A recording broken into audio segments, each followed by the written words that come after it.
Processes of population change और growth. इसमें हम ये जानेंगे कि जब पॉपुलेशन में कोई चेंज आता है तो आखिरकार वो कैसे आता है, किन चीज़ों की वजह से जो पॉपुलेशन है उसमें चेंज आ रहा है या ग्रोथ हो रही है। There are three main processes of change of population: birth rates, death rates and migration. अब यहाँ पे तीन मेन ऐसे प्रोसेसेस हैं जिनकी वजह से पॉपुलेशन में चेंज आता है। वो कौन कौन से प्रोसेसेस हैं? पहला है बर्थ रेट, कि कितने बच्चे जो हैं वो जन्म ले रहे हैं, कि जो रेट है बर्थ्स का वो। डेथ रेट, कितने लोग जो हैं उनकी मृत्यु हो रही है। और तीसरा, कितने लोग माइग्रेट कर रहे हैं, एक जगह से दूसरी जगह पे जा रहे हैं। तो इन तीन चीज़ों की वजह से पॉपुलेशन में चेंजेस आते हैं। The natural increase of population is the difference between birth rates and death rates. अगर हम नेचुरल इंक्रीज ऑफ पॉपुलेशन की बात करें कि नेचुरली पॉपुलेशन कितनी इंक्रीज हो रही है, तो वो कैसे होता है कि जब हम बर्थ रेट में से डेथ रेट माइनस कर देते हैं। अभी बर्थ रेट और डेथ रेट क्या होता है वो अभी जस्ट हम पढ़ेंगे, बट आप नॉर्मली समझ लो कि हमने अभी तीन प्रोसेसेस के नाम पढ़े: birth rate, death rate and migration. But हम ये कह रहे हैं कि जब हम नेचुरल इंक्रीज ऑफ पॉपुलेशन देखेंगे कि पॉपुलेशन में नेचुरली कितना इंक्रीज हुआ, तब हम इन तीन में से सिर्फ दो प्रोसेस की बात करेंगे, जो कि है birth rate and death rate. इन दोनों का डिफरेंस जब हम निकालेंगे, जब हम बर्थ रेट में से डेथ रेट को माइनस करेंगे, तब हम कहेंगे कि इतने नंबर्स से जो पॉपुलेशन है वो नेचुरली इंक्रीज हुई है। तो अब देखते हैं birth rate and death rate क्या है। Birth rate is the number of live birds पर 1000 person in a year. Birth rate का मतलब यह है कि एक साल में 1000 लोगों के बीच कितने लाइव बर्थ हो रहे हैं। यहाँ पे 1000 लोग हैं, ठीक है, 1000 लोग हैं। अब इन 1000 लोगों के बीच में कितने ऐसे बच्चे जन्म ले रहे हैं जो कि लाइव हैं, जो कि ऐसा ना हो कि जो मरने के, मान लो पैदा होने के, मान लो 1-2 महीने के बीच में ही उनकी डेथ हो जाए, ऐसा नहीं है, या वो पैदा होते ही मर जाए। हम उनको नहीं गिनेंगे, हम उनकी काउंटिंग करेंगे जो कि बच्चे आगे तक जीवित रहें, जो बच्चे आगे सरवाइव करें, तो उन ही बच्चों की हम काउंटिंग बर्थ रेट में करते हैं। तो नंबर ऑफ लाइव बर्थ, ठीक है, लाइव बर्थ मतलब जो बच्चे जीवित हों। लाइव बर्थ पर 1000 पर्सन, हर 1000 लोगों के बीच में हम क्या देख रहे हैं कि उनके बीच में, हर 1000 लोगों के बीच में कितने बच्चों ने जन्म लिया जो जीवित थे। और ये हम कितने, जो नंबर है वो कितने पीरियड के बीच में देख रहे हैं, एक साल में। ठीक है, वापस से एक बार इसको समराइज कर देती हूँ। एक साल में, इन 1 ईयर, अमंग 1000 पीपल, 1000 लोगों के बीच में आप देख रहे हो, क्या देख रहे हो, कितने बच्चों ने जन्म लिया, लाइव बर्थ। ठीक है, तो ये हो गया birth rate. It is a major component of growth rate because in India birth rates have always been higher than death rates. अब हमारे जो ग्रोथ हो रही है पॉपुलेशन में, उसका बहुत ही इम्पॉर्टेंट हिस्सा है बर्थ रेट। क्योंकि हमारे देश में क्या होता है कि हमेशा से जो बर्थ रेट है वो ज़्यादा होता है देन डेथ रेट। मतलब जितने लोग जन्म ले रहे हैं, हमेशा वो नंबर ज़्यादा होता है उनके मुकाबले जो कि मर रहे हैं, जिनकी मृत्यु हो रही है। तो इसीलिए अगर बच्चे जन्म ज़्यादा लेंगे, अगर ज़्यादा एडिशन होगा, बर्थ लेना मतलब पॉपुलेशन में एडिशन हो रहा है। अब जितने लोग बर्थ ले रहे हैं अगर वो ज़्यादा होगा, और जितने लोग डेथ हो रही है जिनकी, वो अगर कम होगा, तो डेफिनेटली ये चीज़ मतलब कि हमारी पॉपुलेशन में इंक्रीज ही होने वाला है। कि आप बढ़ा ज़्यादा रहे हो, एडिशन ज़्यादा कर रहे हो, और घटा थोड़ा सा ही रहे हो। डेथ मतलब आप पॉपुलेशन में कुछ लोगों को घटा रहे हो, माइनस कर रहे हो। तो अगर number of people who are dying अगर वो कम होगा, तो फिर पॉपुलेशन में जो ग्रोथ है वो ज़्यादा देखने मिलेगी। अगर कम लोग जो है जन्म ले रहे हैं और ज़्यादा लोग मर रहे हैं, तो हमें क्या देखने मिलेगा। किसी एग्जाम्पल से लेते हैं कि पहले फर्स्ट केस ये है कि 5 बच्चे मान लो जन्म ले रहे हैं, आपका बर्थ रेट 5 है फॉर एग्जाम्पल। अब इसमें सेम एग्जैक्टली होता है डेथ रेट, कि पर 1000 लोग कितने लोग जो हैं उनकी डेथ हो रही है हर साल। ठीक है, तो अगर हम ये देखेंगे कि मान लो 2 लोगों की डेथ हो रही है, तो हमें क्या मिलेगा कि पूरी टोटल पॉपुलेशन में 3 लोगों से एडिशन हो गया। ठीक है, टोटल पॉपुलेशन में कितना इंक्रीमेंट हुआ, 3 लोगों का। वहीं मान लो अगर ऐसा हो जाए, वैसा ऐसा होता नहीं है, मान लो कि बर्थ हुआ सिर्फ 3 लोगों का और डेथ हो गई कितने की, 5 लोगों की, तो हमें क्या देखने मिलेगा, हमें मिल रहा है -2। मतलब कि हमारी जो पॉपुलेशन है वो 2 लोगों से घट गई, तो अभी डिक्लाइन होगा, राइट। तो इस तरीके से हम देखेंगे कि जो पॉपुलेशन है उसमें कितना इंक्रीज या डिक्रीज हो रहा है, नेचुरल इंक्रीज या डिक्रीज, जब हम birth rate and death rate को लेके करते हैं। तो एक बार इसकी डेफिनेशन भी पढ़ लेते हैं। That rate is the number of deaths per 1000 person in a year। Death rate का मतलब क्या है कि एक साल में 1000 लोगों के बीच कितने लोगों की मृत्यु हो रही है। The main cause of the rate of growth of Indian population has been the rapid decline in the death rate। अब मेन जो रीज़न है कि इंडिया की पॉपुलेशन इतनी ज़्यादा तेज़ी से इंक्रीज़ कर रही है, वो ये है कि हमारे देश में धीरे धीरे करके जो डेथ रेट है वो कम होता जा रहा है। मतलब पहले के मुकाबले अब लोग कम मर रहे हैं। पहले जितनी ज़्यादा संख्या में एक साथ लोग मरते थे, अब वो कम हो रहा है।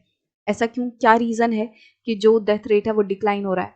क्योंकि देखो, हेल्थ फैसिलिटीज़ अच्छी हो गई हैं, लिविंग कंडीशंस लोगों की अच्छी हो गई हैं, अब लोगों को अच्छे हॉस्पिटल्स वगैरह मिल जाते हैं, लोगों को दवाई मिल रही है, लोगों की वैसे फाइनेंशियल कंडीशन अच्छी हो रही है धीरे धीरे करके कि वो लोग ट्रीटमेंट अफोर्ड कर पा रहे हैं। और ऊपर से जो रहन सहन का तरीका है, पहले जिस तरीके से रहते थे, मान लो उस टाइम पे बीमारियां बहुत ज़्यादा होती थी, बट अभी जिस तरीके से हम सैनिटाइजेशन में रह रहे हैं, जिस तरीके से हम साफ सफाई रखते हैं अपने चारों तरफ, तो वो जो अवेयरनेस आ रही है लोगों के बीच में सैनिटाइजेशन को लेके, साफ सफाई को लेके, ठीक है, ये सारी चीज़ें भी कंट्रीब्यूट कर रही हैं किसमें? लेस नंबर ऑफ डेथ्स में। तो देखो, पॉपुलेशन जो है वो दो तरीके से बढ़ सकती है। आप ये फर्स्ट केस लो जिसमें हम बर्थ रेट, ये रहा आपका बर्थ रेट 5 है और डेथ रेट 2 है। अब इसको आपको बढ़ाना है। आपको ये जो आपको 3 मिला, इसको बढ़ाना है, मतलब पॉपुलेशन इंक्रीज होगी। कैसे कैसे होगी? या तो ये जो नंबर 5 है वो बढ़ जाए, मान लो ये 5 to 6 हो गया। हम क्या करेंगे? हमें ये देखना है कि भाई पॉपुलेशन इंक्रीज कैसे होती है। तो जितना बड़ा ये नंबर मिलेगा उतना ही एडिशन होगा पॉपुलेशन में। ठीक है, मान लो ओवरऑल पॉपुलेशन थी 10। ठीक है, अब हमें पता चला कि भाई 5 लोगों ने, नए लोगों ने जन्म लिया और जो पुराने 10 थे उनमें से 2 लोगों की डेथ हो गई। तो टोटल कितने बचे लोग? 3। इसका मतलब इस 10 में 3 लोगों की और एडिशन हो गया। ठीक है, 13 लोग हो गए। अब हमें ये देखना है कि पॉपुलेशन कैसे इंक्रीज होती है। तो मान लो अगर हम इस 5 को बढ़ा दें, इस 5 को 6 कर दें और डेथ रेट उतना ही रहा, तो हमें क्या मिलेगा? 4। इसका मतलब अब ज़्यादा एडिशन हो रहा है। इसका मतलब कि पॉपुलेशन के इंक्रीज होने का एक रीज़न क्या है? जब बर्थ रेट इंक्रीज हो जाए, जब ज़्यादा बच्चों का जन्म होने लगे, तो भी हमें जो ग्रोथ रेट है, जो ये इंक्रीज है पॉपुलेशन में, वो ज़्यादा होता हुआ दिखाई देगा। वहीं अगर हम दूसरा तरीका देखें कि किस तरीके से हम इस ग्रोथ को बढ़ा सकते हैं, तो हम कह सकते हैं कि ये 5 था, बर्थ रेट उतना ही रहा, बट डेथ रेट क्या हो गया? कम हो गया। डेथ रेट अब हो गया 1। तो ये क्या हुआ? 4। अब भी हमारा 3 to 4 हो गया, मतलब जो पॉपुलेशन है अब वो ज़्यादा लोगों से इंक्रीज हो रही है। पहले टोटल 13 होते, अब टोटल 14 होंगे, मतलब अब ज़्यादा पॉपुलेशन इंक्रीज हो रही है। तो इसका मतलब हम कह सकते हैं कि दो तरीके से, मेन 2 कारण हैं किसके? नेचुरली जो पॉपुलेशन इंक्रीज होती है उसके 2 कारण हैं। पहला, जब बर्थ रेट बहुत ज़्यादा हो। दूसरा, जब डेथ रेट कम हो, जब धीरे धीरे करके जो डेथ रेट है वो डिक्लाइन करने लगे या बर्थ रेट इंक्रीज करने लगे। Till 1980, high birth rates and declining death rates led to a large difference between birth rates and death rates, resulting in higher rate of population growth। 1980s तक क्या होता था? बहुत ज़्यादा बड़े लेवल पे बर्थ रेट होते थे, मतलब बहुत ज़्यादा बड़े लेवल पे जो बच्चे हैं वो जन्म लेते थे, और डेथ रेट उस टाइम पे कम हो रहे थे, मतलब कम से कम लोगों की डेथ हो रही थी। तो इससे क्या होगा? हमारा फर्स्ट केस कि जब नॉर्मल कंडीशन हमने 5 और 2 देखी थी, ये बर्थ रेट, ये डेथ रेट। बट 1980s पे क्या हो रहा था? 1980s तक ज़्यादा डेथ रेट, बर्थ रेट देखने मिल रहे थे। मान लो ये 7 है, ज़्यादा बर्थ रेट और कम डेथ रेट, कम डेथ रेट। तो हमें क्या देखने को मिल रहा था कि इस वजह से जो पॉपुलेशन में ग्रोथ है वो बहुत ज़्यादा देखने मिल रहा था। Since 1981, birth rates have also started declining gradually, resulting in a gradual decline in the rate of population growth. But 1981 से हमें क्या देखने मिलता है कि ये जो बर्थ रेट है अब धीरे धीरे करके वो भी घट रहा है। मतलब पहले जितने तेजी से बच्चे जन्म ले रहे थे, अब उसमें गिरावट आई है। ठीक है, और इस वजह से क्या होगा? जो पॉपुलेशन ग्रोथ है वो भी कम हो रही है। What are the reasons for this trend? अब ये जो डिक्लाइनिंग इन बर्थ रेट है, इसके क्या क्या रीजन्स हैं? पहला रीज़न हम ये समझ सकते हैं कि लोगों में जो अवेयरनेस है वो बढ़ी पॉपुलेशन को लेके। एजुकेशन लेवल जो है वो बढ़ा। जब लोग ज़्यादा शिक्षित होते हैं तो वो इस चीज़ को, फैमिली प्लानिंग को और ज़्यादा अच्छे से समझ पाते हैं। ठीक है, तो जब विमेन जो हैं वो एजुकेटेड होने लगी, उसकी वजह से लाइफ जो है वो अच्छी होने लगी। जब हमारा लिविंग स्टैंडर्ड या क्वालिटी ऑफ लाइफ जब इम्प्रूव होता है, तो धीरे धीरे करके लोग समझने लगते हैं कि अब उन्हें उतने ज़्यादा बच्चों की ज़रूरत नहीं है। तो देखो, जब लोग गरीब होते हैं तो वो क्या करते हैं? जैसे अभी भी आपने देखा होगा कि अगर आपके पास कोई ऐसा परिवार है जो कि बहुत गरीब है, तो वहाँ पे आपको देखने मिलेगा कि उनके बहुत सारे बच्चे होते हैं। ऐसा क्यों होता है? उसका एक रीज़न तो ये डर है उनका कि उन्हें ये लगता है कि जैसे अच्छी हेल्थ कंडीशंस उन्हें नहीं मिल रही, उनके पास इतना पैसा नहीं होता कि वो जाके ट्रीटमेंट वगैरह करवा पाएँ। तो उस टाइम पे क्या होता है कि उन्हें ये लगता है कि मान लो 1-2 बच्चे मर भी गए तो कुछ तो बचा रहेगा, कोई बच्चा तुम्हारा बचा रहेगा। इसी वजह से पुराने टाइम में भी हमें देखने मिलता है कि जो हमारे ग्रैंड पेरेंट्स वगैरह होते हैं कि उनके कितने सारे भाई-बहन होते थे। तो उस टाइम पे यही था कि उस टाइम पे लिविंग कंडीशंस वगैरह इतनी अच्छी नहीं थी, जिस वजह से लोग जो हैं वो ज़्यादा बच्चे करते थे ताकि अगर उनके किन्हीं बच्चों की डेथ भी हो जाए, फिर भी उनके पास जो बच्चे हैं वो रहें। तो एक रीज़न तो ये हो गया कि जैसे-जैसे लोगों के बीच में उनकी क्वालिटी ऑफ लाइफ इम्प्रूव हुई, वैसे-वैसे ये जो डर है, वो ख़त्म हुआ। तो इसीलिए जो अब अगर कोई बच्चा बीमार भी होगा तो वो जाके हॉस्पिटल दिखा लाएँगे उसको, ठीक है? उनकी इनकम लेवल बढ़ी, तो भी सेम चीज़ होगी कि वो अपने परिवार को और बेटर तरीके से जो है पाल पाएँगे। उन्हें ऐसा सोचने की ज़रूरत नहीं पड़ेगी कि अगर ज़्यादा बच्चे होंगे तो ज़्यादा हाथ होंगे कमाने वाले। जैसे जो गरीब लोग होते हैं वो ये सोचते हैं कि जितने ज़्यादा बच्चे होंगे उतनी ज़्यादा उन्हें मदद होगी काम करवाने में, उतना ज़्यादा ये लोग मदद करवा पाएँगे और उतने ज़्यादा पैसे आएँगे। तो जब लोगों की कंडीशन जो लिविंग कंडीशंस है वो इम्प्रूव होंगी तो लोगों को इस चीज़ की भी सिक्योरिटी मिलेगी कि कोई बात नहीं, अगर कम बच्चे भी होंगे तो भी हम अपनी लाइफ जो है वो सही से चला पाएंगे। सो पहला रीज़न हो गया कि विमेन एजुकेटेड हुई। दूसरा रीज़न ये हो गया कि क्वालिटी ऑफ लाइफ इम्प्रूव हुई। तीसरा रीज़न हम ये भी समझ सकते हैं कि 1981 और इसके बाद क्या हुआ कि जो मीन एज है मैरिज की वो इंक्रीज़ कर दी गई कि जैसे हमारे जो लॉ हैं उन्होंने एक सर्टेन एज जो है वो प्रिस्क्राइब की हुई है कि उसके पहले जो मैरिज है वो नहीं हो सकती। जैसे बॉयज़ के लिए इट्स 21 इयर्स ऑफ एज और गर्ल्स के लिए 18 इयर्स ऑफ एज कि किसी भी लड़की की 18 साल से नीचे की अगर उसकी उम्र है तो उसकी शादी नहीं होगी, और इसी तरीके से लड़का जो है अगर वो 21 साल से नीचे है तो उसकी शादी नहीं होगी। That would be illegal. So जब इस एज को इंक्रीज़ कर दिया जाता है कि पहले जो है ये एज और ज़्यादा कम थी कि जैसे अभी हम देखते हैं इट्स 18 एंड 21, पहले ये और ज़्यादा कम थी। तो उस वजह से ज़्यादा लोग जो हैं वो शादी कर रहे थे और उस वजह से पॉपुलेशन जो है वो और ज़्यादा इंक्रीज़ हो रही थी। तो धीरे-धीरे करके जो जब मैरिज एज जो है उसको इंक्रीज़ कर दिया गया, उसकी वजह से भी जो पॉपुलेशन है, जो बर्थ रेट है वो कम होने लग गया। The third component of the population growth is migration. तो अब जो हम तीसरा कंपोनेंट है पॉपुलेशन ग्रोथ का उसके बारे में बात करते हैं, जो कि है migration. Migration is the movement of people across regions and territories. Migration का मतलब क्या है कि जब लोग एक जगह से दूसरी जगह पे मूव करते हैं, simply movement of people from one place to another. Migration can be internal within the country और international between the countries. Migration जो है वो दोनों ही तरीके की हो सकती है कि हम एक देश के अंदर ही एक जगह से दूसरे जगह जा रहे हैं। मान लो इंडिया है, अब इंडिया में इतने सारे स्टेट्स हैं, तो मान लो कोई बिहार से, कोई तमिलनाडु जा रहा है, कोई हरियाणा से पंजाब जा रहा है, कोई असम से गुजरात जा रहा है, कुछ भी हो सकता है ना, एक स्टेट से दूसरे स्टेट में लोग मूव कर रहे हैं, बट ये विद इन आर कंट्री ही है, ये इंडिया के बीच में ही है। इंडिया के एक जगह से दूसरी जगह पे लोग मूव कर रहे हैं, तो ये हो गया इंटरनल। ठीक है, इंटरनल माइग्रेशन। इंटरनेशनल कब होता है कि जब दो कंट्रीज के बीच में लोग मूव करें, जैसे कोई इंडिया से यूएसए जाए, कोई यूएसए से इंडिया आए, कोई इंडिया से अफ्रीका जाए। ठीक है, तो मतलब जब दो कंट्रीज के बीच में लोग मूव कर रहे हैं तो वो इंटरनेशनल माइग्रेशन हुआ। Internal migration does not change the size of the population but influences the distribution of the population with in the nation. अब इंटरनल माइग्रेशन जो है वो पॉपुलेशन साइज को चेंज नहीं करता। मान लो हम ये कह रहे हैं कि इंडिया में, फॉर एग्जाम्पल, इंडिया में कितने लोग रह रहे हैं, मान लो ये इसमें 4 स्टेट हैं, ये एक कंट्री है, इंडिया भी नहीं, ये एक कंट्री है x.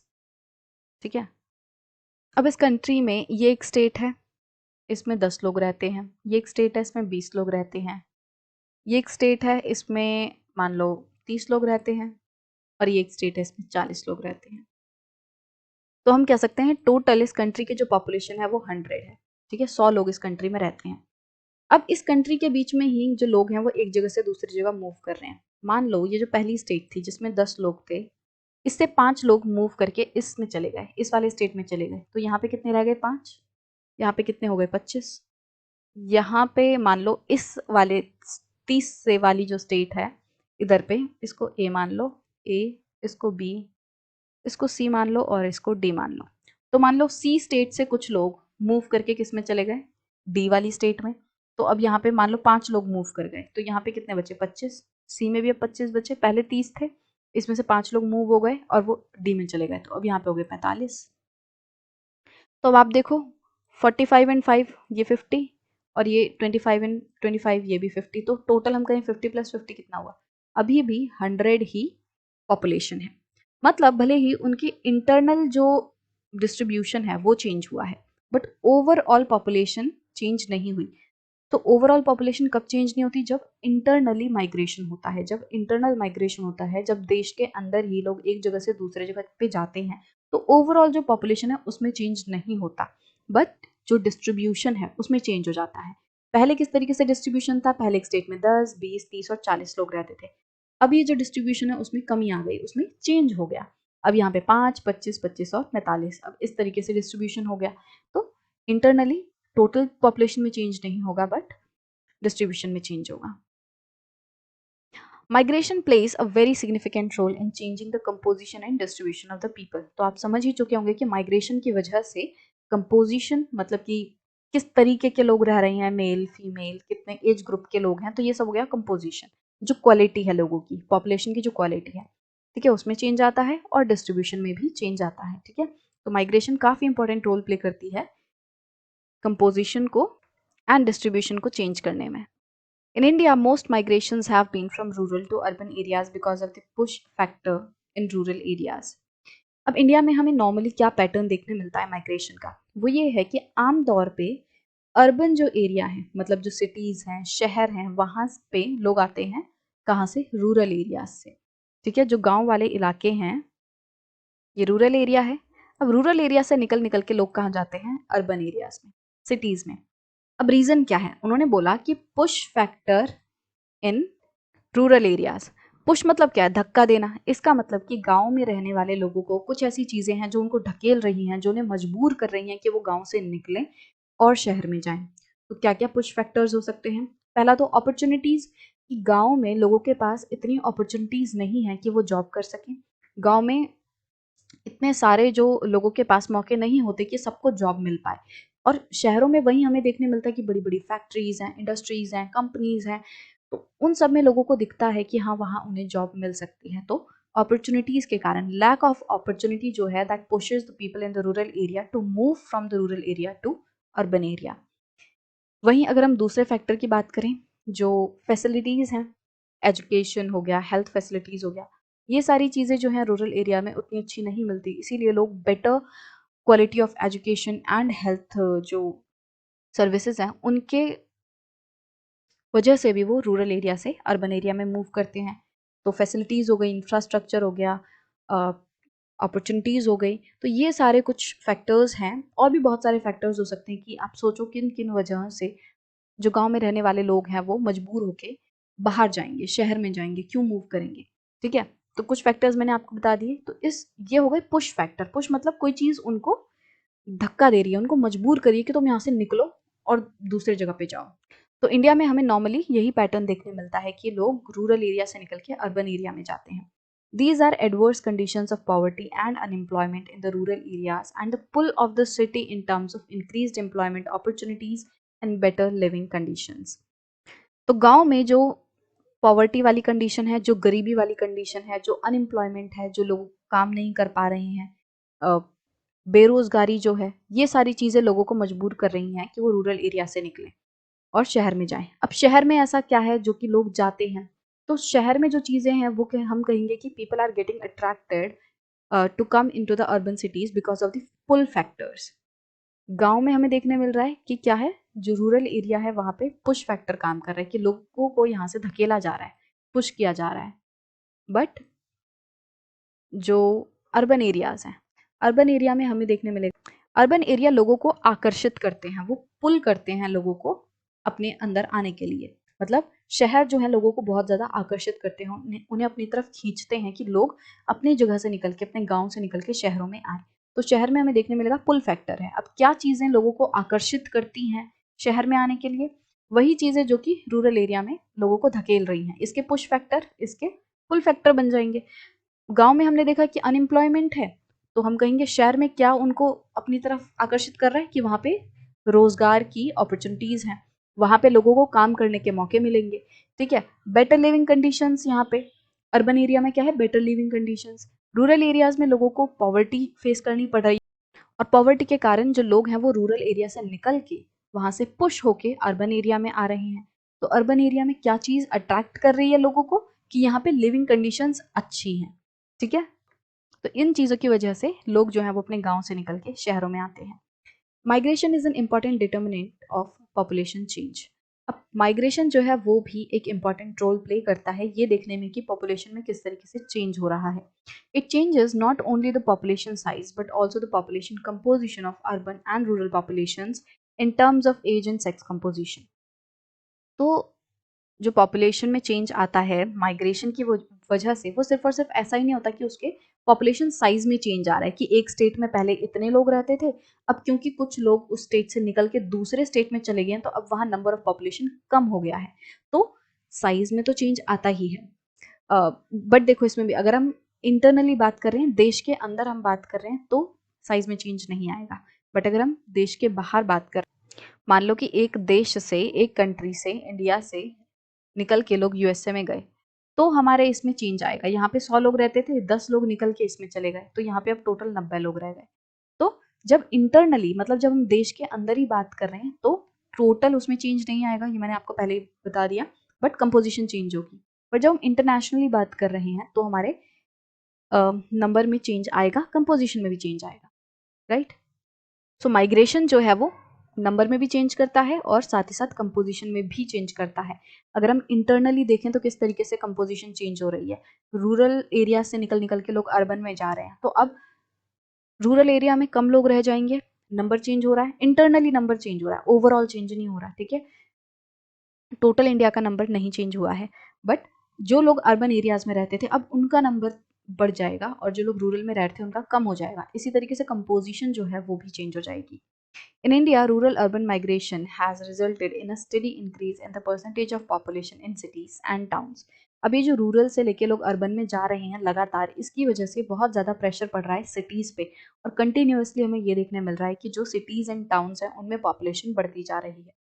The urban population has increased from 17.29% of the total population in 1951 to 31.80% in 2011.